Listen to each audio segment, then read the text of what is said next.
Here we're going to tie Rusher's Steelhead Nymph.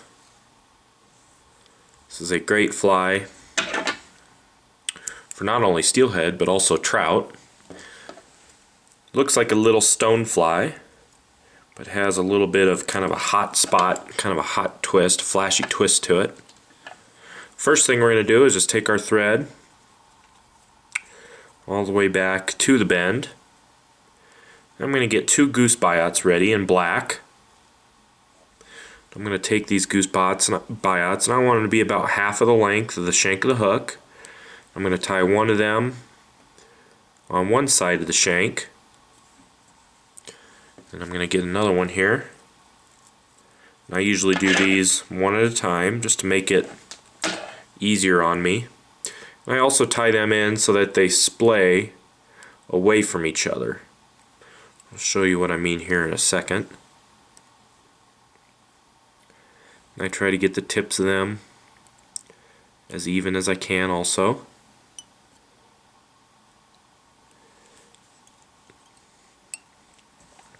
So you can see how the tails have a slight fork to them. They splay away. That's what I meant by them splaying away from each other.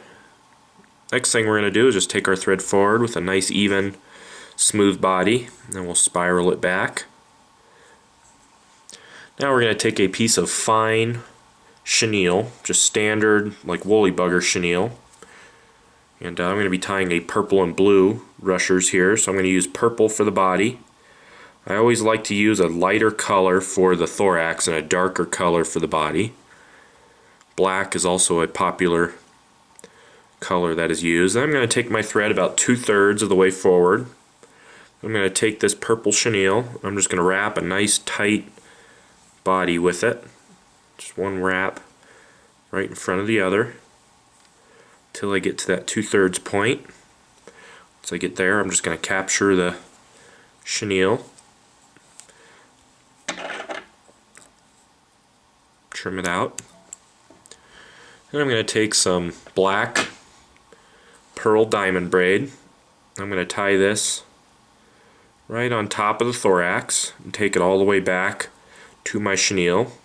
I'll just kind of clean that up, trim out any loose fibers, and just let that set off to the back of the hook for now. Then I'm going to take some medium size, make sure you get medium, not large, cactus chenille, and you want to get a color that is a little lighter than the body. I'm using blue here. Red is also a popular color. I'm going to take this cactus chenille. I'm just going to wrap one wrap, then I'm going to take all that material and stroke it back. Lay down another wrap. Just make sure I pull all this material out of the way with each wrap. And once I get to the eye, I'm just going to capture that material. And I'll trim out the excess. Now we got to clean up the head of this fly. You want to make sure all this cactus chenille is trimmed out of the way. None of it's hanging over the eye. So trim as much of it as I can, as close as I can.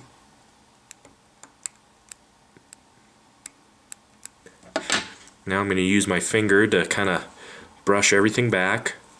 I'll use the thread to just kind of roughly clean up this head a little bit.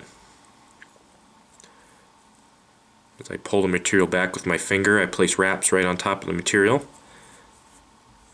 Now I'm going to take this diamond braid, I'm going to stretch it nice and tight, pull it right over the top. I'm going to capture it with the wrap. A couple more tight ones. I'm going to trim out that diamond braid. If you capture any more ice chenille or cactus chenille, just trim it out.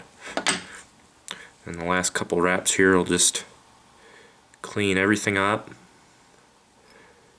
round off the head,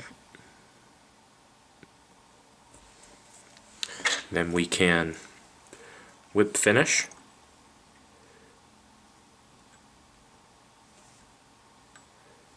Try to not capture any pieces of chenille if you can get away with it.